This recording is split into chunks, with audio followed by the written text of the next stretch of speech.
and then do a short piece of review from last week, and after that go into some new material for today. Okay?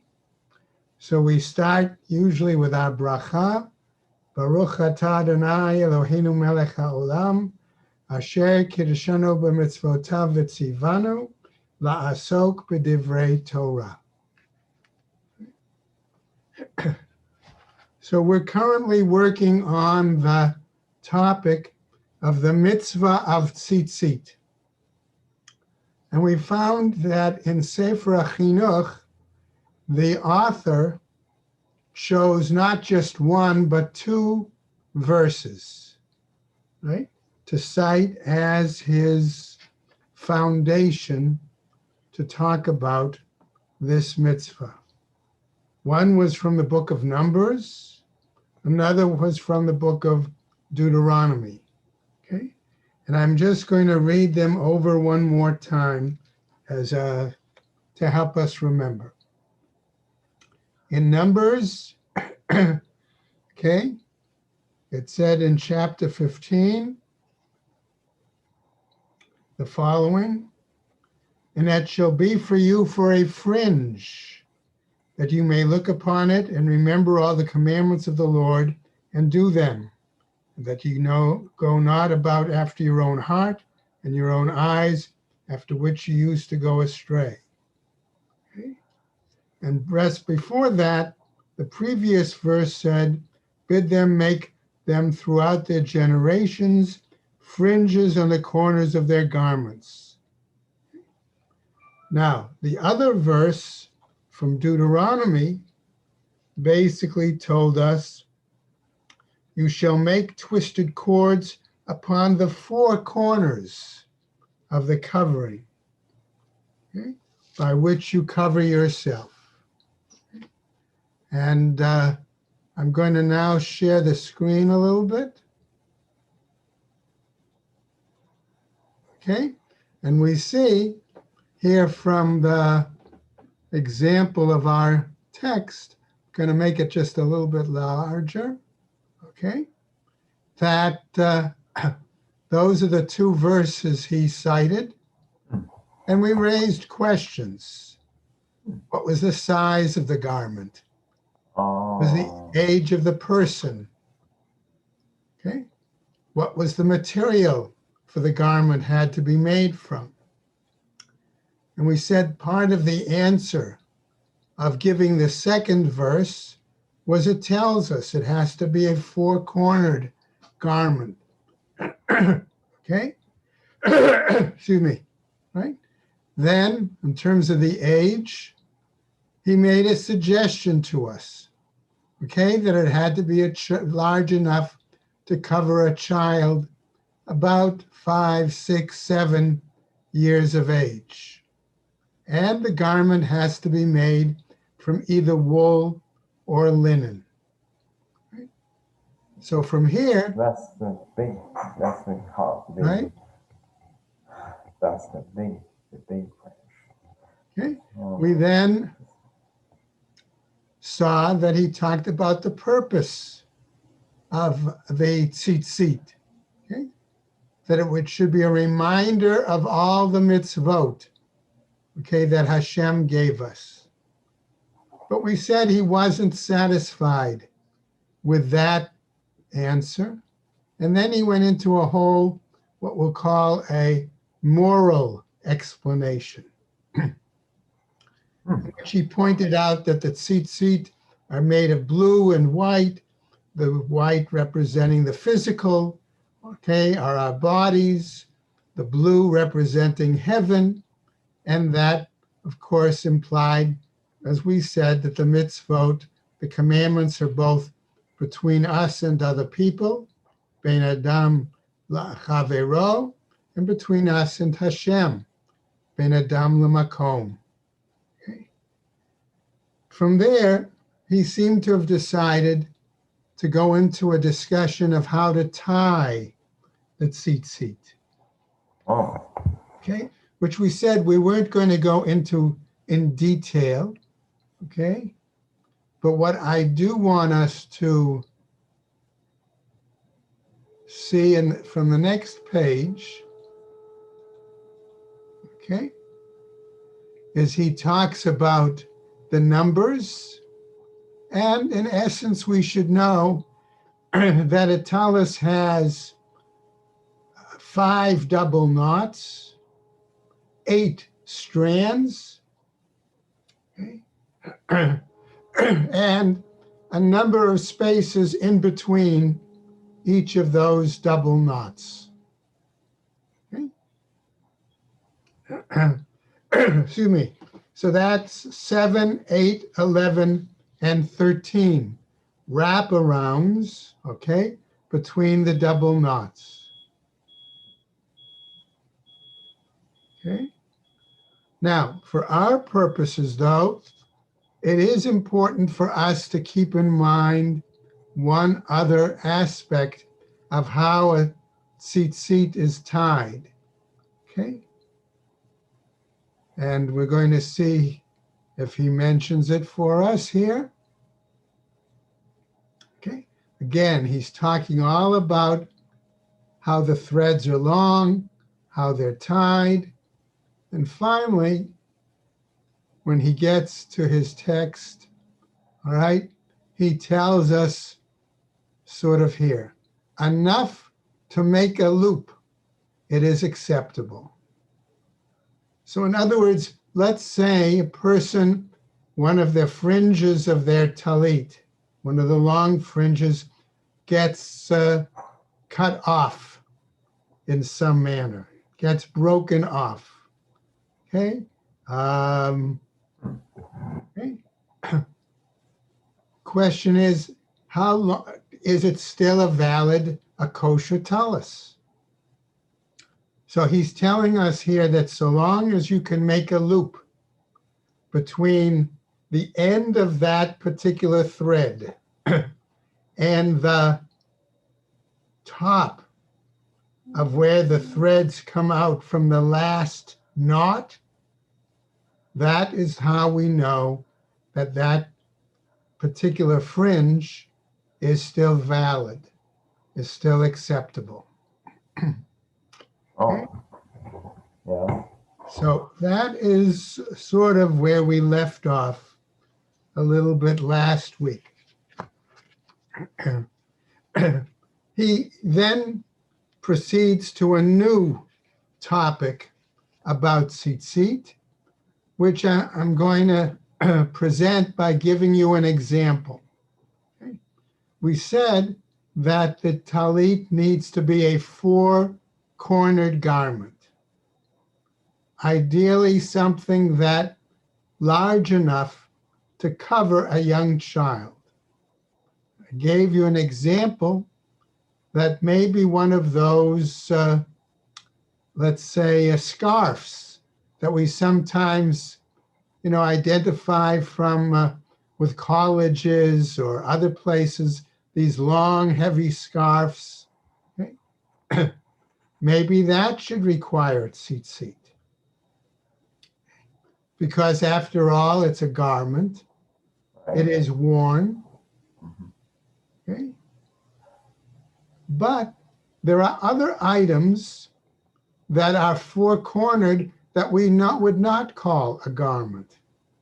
And therefore that item might not necessarily need tzitzit, need fringes. For example, if you carry a handkerchief in your pocket, most handkerchiefs are 4 corners, but you don't usually wear a handkerchief.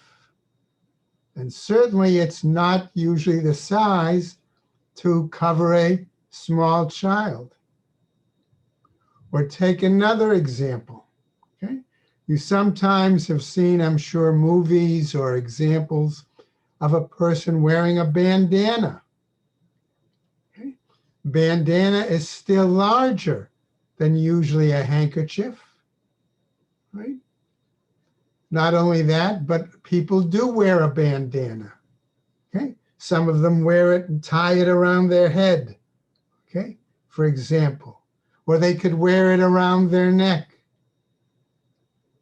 So certainly in terms of the size, and wearability, a bandana might qualify, but since it's not a common garment that most people might wear, it's not required to have tzitzit. So this item, this discussion, okay, he presents in terms of a concept that we're going to look at, okay, over here for a moment. Okay? When a person has a cloak, let's say, he uses that example, with 4 corners, as long as he does not cover himself with it. Okay? That's the example, let's say, of the bandana. Okay? He has no duty to attach tzitzit to it. For as he points out, okay, tzitzit is an obligation pertaining to the man. What does he mean by that? He's explaining to us an idea, okay, that he calls here in the Hebrew tzitzit chovat gavra. It is a mitzvah incumbent on the person, as opposed to a mitzvah that is incumbent on the object. Okay? So in other words, if the person doesn't wear it as a normal garment, even though it might have 4 corners and it might be large enough, like the bandana, to cover a fair part of a small child, it would not require tzitzit. Okay? Now, having pointed this out to us, he feels it's necessary to clarify another element of tzitzit. It's not just the size, it's not just the colors.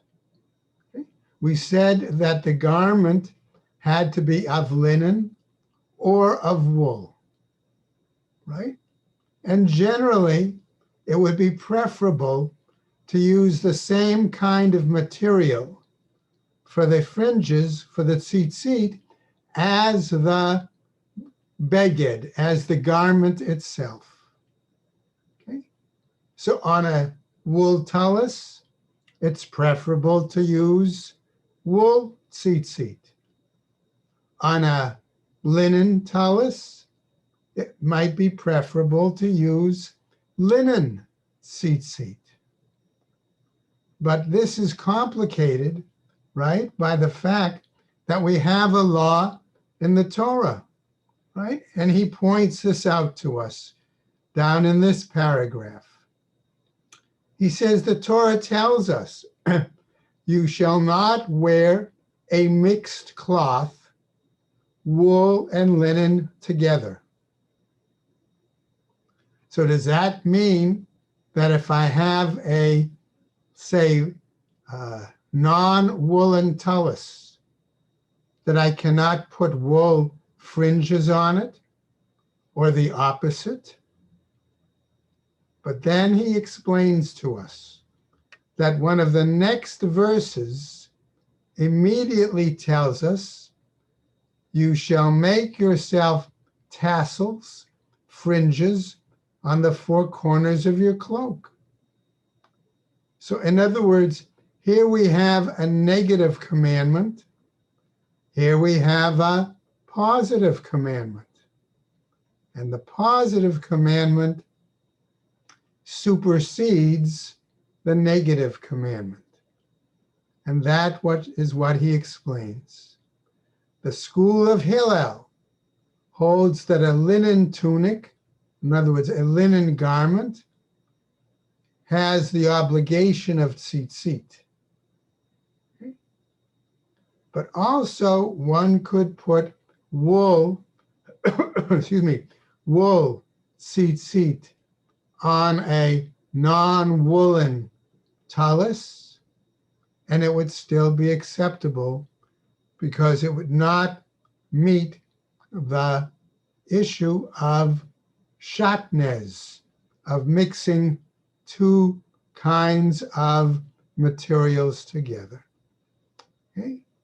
So tzitzit, a talis, is the only garment that is an exception we see to this particular law of mixing different kinds of cloth. Okay? By the way, there was one other example, which most of us don't wear today because we're not Kohanim. And that is back in the time of the temple, the what we might call the gartel, the belt, that the Kohanim wore, also was similarly made of wool and linen together. Okay? Now, having given us this information so far, all right, he's expanded a lot of discussion on tzitzit, okay, and this whole issue of wool and linen, okay, and he finally gets to the next item we want to touch on. Oh, sorry, we'll reduce it a little bit. Okay, and now increase it. Okay, for whom is this obligation of tzitzit appropriate? And I think this particular issue is significant, more so even in our own day than it was in the Middle Ages of the time of the writer of our book, the Sefer HaChinuch. And we're going to see why in just a moment. Okay? If we look at this particular paragraph, okay, he says, this precept applies to the males in every place and every time. Okay? So males over the age, well, we can discuss that in a moment, required tzitzit, but not to women. Now, where did he get that statement? On what basis can he say that tzitzit only apply to men and not to women? Okay? But notice he doesn't end there. Yet if women want to clothe themselves in a garment with tzitzit, he says, they may do so, clothe themselves without saying a benediction, a blessing, in the view of some authorities. What authorities? Okay? While some said they may do so even with the utterance of a benediction. So apparently there's an argument. Number one, can women put on a tallis? Is it really only a male garment? Or is it not? And if you say women can put on a tallis, do they have to say a blessing with it? Or do they put it on without a blessing? Okay. But he has not given us a clear statement. Okay. So we need to ask again, where might he have derived this law? And as we can surmise, since he took many of his clear laws from Maimonides, that's exactly where we look. So in Maimonides' Code of Jewish Law, the Mishnah Torah, the laws of tzitzit, chapter 3, okay, halacha, law number 9, Rambam, the Maimonides, talks about this issue. And he tells us the following. I'll first read some in Hebrew and translate. Okay? Nashim, women, va'avadim, and servants, uktanim, and minors, peturim min hatzitzit min haTorah. They are exempt from the obligation of fringes from the Torah. Okay? And the note here, why? Because we might argue that wearing fringes is a time-bound mitzvah. In other words, it's to be done in the morning, some would argue, and women are exempt from all time-bound mitzvot, or at least most time-bound mitzvot. However, the Rambam Maimonides doesn't stop there. He continues and says as follows, Umidivrei sofrim, but according to rabbinic law, shekol katan sheyodei lehitatef, that any minor who knows how to put on a talit, in other words, to wrap themselves in a talis, chayav b'tzitzit, is obligated to have wearing tzitzit. So once a child understands the concept of wearing tzitzit, they need to start wearing one. So that's why in many day schools, we know one of the roles of the kindergarten teacher is to sensitize and educate the boys in the class at what point they can start wearing a talit katan, a small talis, right? Why, says Maimonides? Kadei lechancho b'mitzvot. Okay? Why? To teach him the commandments. Now Maimonides says further, Nashim va'avadim. He comes back and says, as regards to women and servants, sheratzu lehitatef b'tzitzit, if they want to enwrap themselves in a garment with tzitzit, in our understanding, want to put on a talis, mitatfim below bracha. They put it on, okay, without saying a blessing. So that becomes the Sephardic practice. Why? Because according to Maimonides, when we say the blessing, we recite it with the words, who has commanded us to enwrap. And women are not commanded to wrap themselves. So that is why Maimonides holds that way. However, he continues and he tells us the following. V'chein b'sha'ar mitzvot aseh, shahanashim p'turot mehen. And likewise other commandments that women are exempt from them. Im ratzu la'asot otam below bracha, if they want to do it without a blessing, ein mimachin biyadan. We do not prevent them. Okay? That's what he is saying. Okay? So, what is our example? So the implication would be in this day and age, okay, that if a woman chooses to put on a talit, okay, according to some, she may do so, but if she does, Sephardic practice says she does so without saying the bracha. Now, what about Ashkenazim?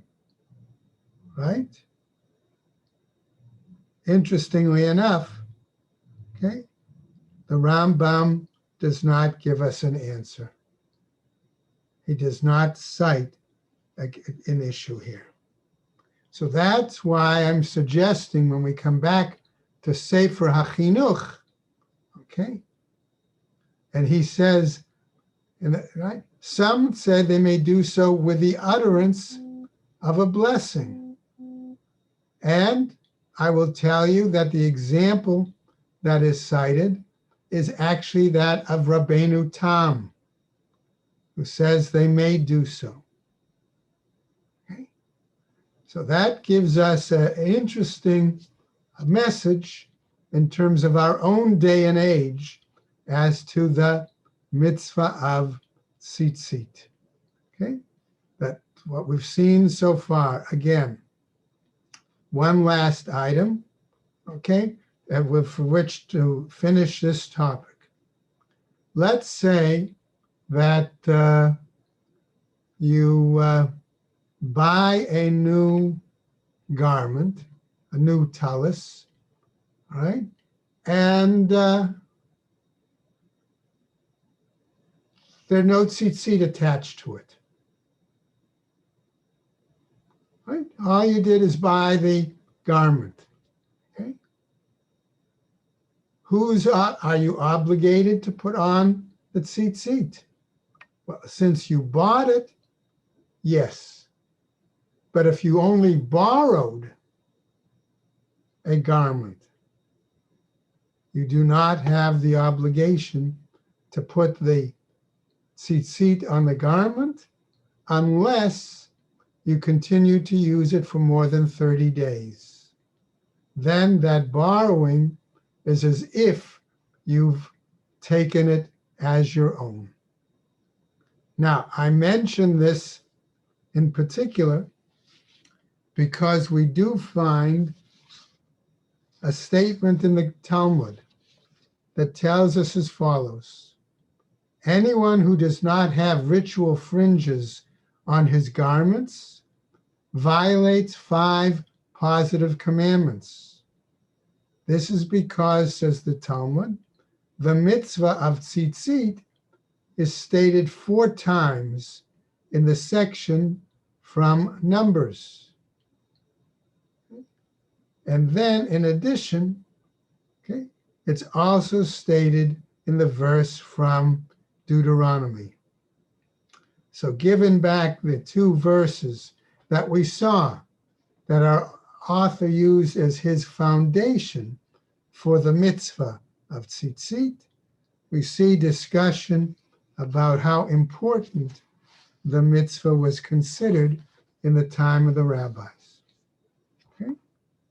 Now, that sort of completes our discussion on the mitzvah of tzitzit. And I want to encourage, if you want to unmute yourself, if you have any questions before we go on to a new topic. Rabbi Green. Yes, Robert. If a lot of polo shirts today have not 4 corners, but they have like a V shape on each side, and they have, it looks like 4 corners of sorts. Is that a garment that would require tzitzis according to this? That's a very good question, because right now in Israel, I remember not just now, for a few years back, they were making T-shirts, like a V-neck T-shirt, okay? But they were like undershirts that were made with same kind of a corner, same kind of cut that polo shirts have, and they were selling them with tzitzis attached to it. So it was like a single garment, okay, that you could wear both as a T-shirt and as tzitzis at the same time. Okay?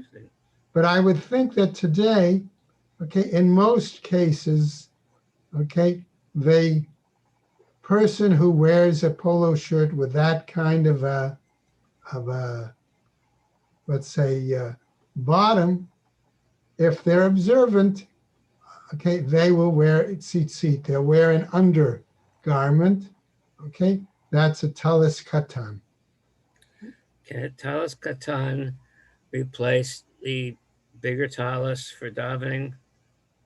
It is appropriate if the situation is such that, depending upon the custom that a person follows when they start wearing a large tallis? Okay, good question, Robert, because we know that some people are taught once they're bar mitzvah, they need to start wearing a talit gadol, a large tallis. Other people are taught, Married. right, that the custom is one does not need to wear such a tallis until they're married. Okay? But even in that, so to speak, late second custom, if you're called to the Torah, okay, to receive an aliyah, or you're called to the Torah to lead the davening, things of that nature, you are expected, nevertheless, even if you're not married, to put a large tallis on. Okay, so good questions, Robert. Thank you. Okay, anyone else have some questions? What happens, let's say you go in swimming, so you're then dressed. When you get dressed again during the day, you make a bracha again? Excellent question, Ivan. Okay, let's just think about the following. Your intent was to put the garment on in the morning, you said the bracha, right? Yeah. Now you're getting dressed again, right? If we're going to say that I'm going to put it this way, if your intent of wearing the garment on a regular basis for the day has been forgotten, then it would seem to me that you would need to repeat the blessing again. But if you have the same intent and mindset that you put it on this morning to wear for the entire day, okay, then I would question whether it's necessary to repeat the bracha another time. Okay? All right, anyone else? Okay, good. Thank you. Good questions, everybody. Okay, so we're going to go now to a new topic. But again, I decided to choose something that I think we can all relate to on a regular basis, okay? Because we all have to deal with it, especially if we buy a new house or move into an apartment, whether it's here in Century Village or it's elsewhere, okay? And that we're going to see. Whoop, got to spin us around again. Okay, that is the mitzvah of mezuzah. Okay, all right. Okay, let's first of all look at the foundation verse, right? Okay, he gives us the verse, right? By the way, notice how late in the Torah, all right, portion of Va'et Hanan, okay, is where he begins to talk about it, right? So he doesn't deal with it back in earlier when it talks about, let's say, tefillin or tzitzit, okay? But now he goes into it in detail. And you shall write them on the doorposts of your house and upon your gates. Right? So where do we see that verse? Okay, it's part of the Shema, the first paragraph, right? Yes. Okay. Uh-huh. Right? In Deuteronomy chapter 6, verses 4 through 9 is the Shema, and then the V'ahavta, and at the end of the V'ahavta, and thou shalt write them upon the doorposts of thy house and upon thy gates. Okay. Now, our very first question is, It says, write them.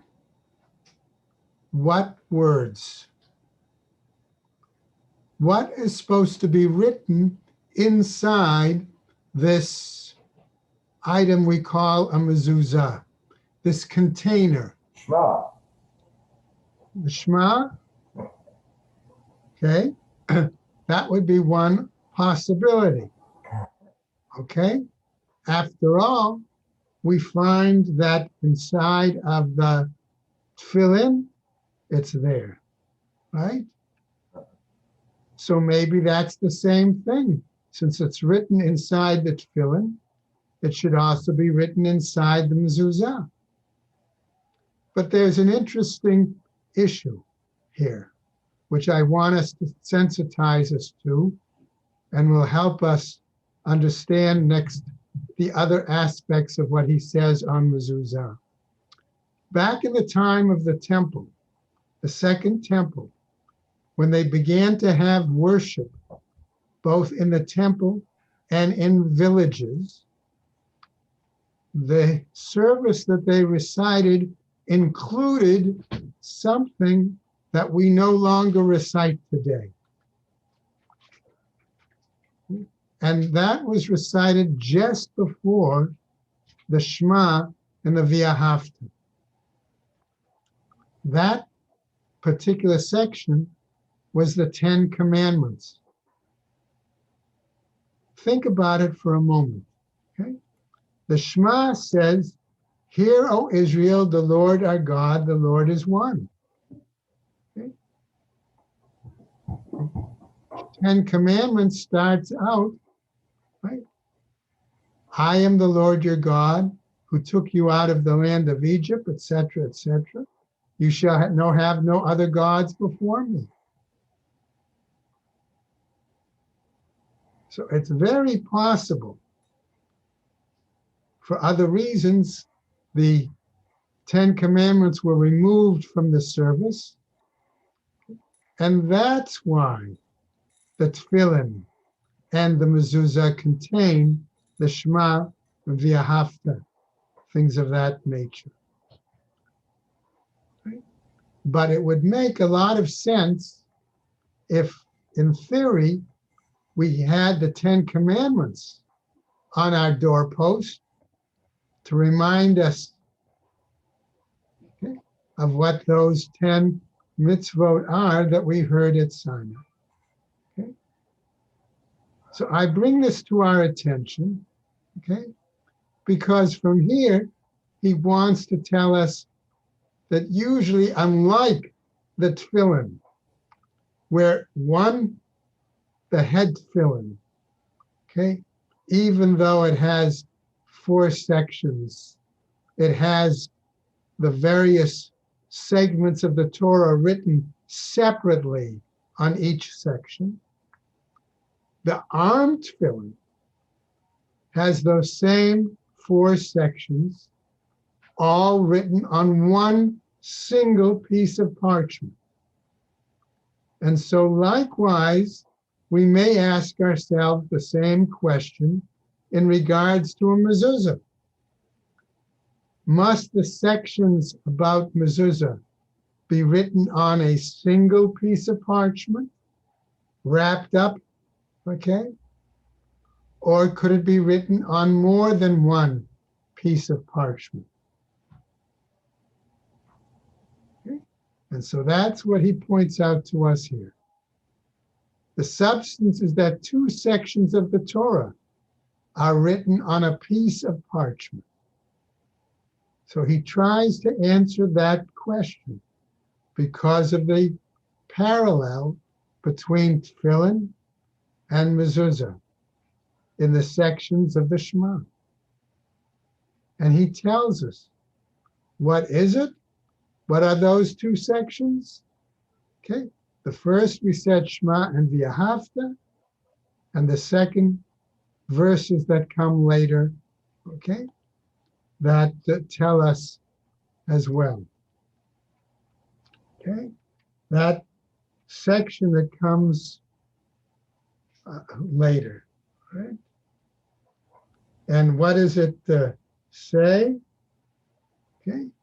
After a long discussion about the Vahayim Shemoah, that paragraph, it then ends with the words, okay, referring to the mezuzah. Shall be, right? You shall teach them to your children, etc. Write them upon the doorposts of thy house and upon thy gates. Okay. So that begins to tell us here too, in this first paragraph, okay, where that almost tells us where the mezuzah is to go, okay, and what's included in it, and that it should be all on a single parchment. Now, as we continue, you'll see here that he makes an immediate connection here with tefillin. But before we get to that, I want to raise for our awareness another question. Okay? It says it should be on the doorpost of the house. Okay? We call those doorposts mezuzot. And next week, we'll pick up on that discussion, okay, as to the fact that in Israel, back in the time of the rabbis and today, they actually carved a niche in the stone to put the mezuzah. So we'll talk about that and we'll pick up next week. All right, everybody, thank you for your participation today. Thank you. Everybody, take care and stay well. Thank you, Rabbi Green. Okay, Thank you, Rabbi. sure thing.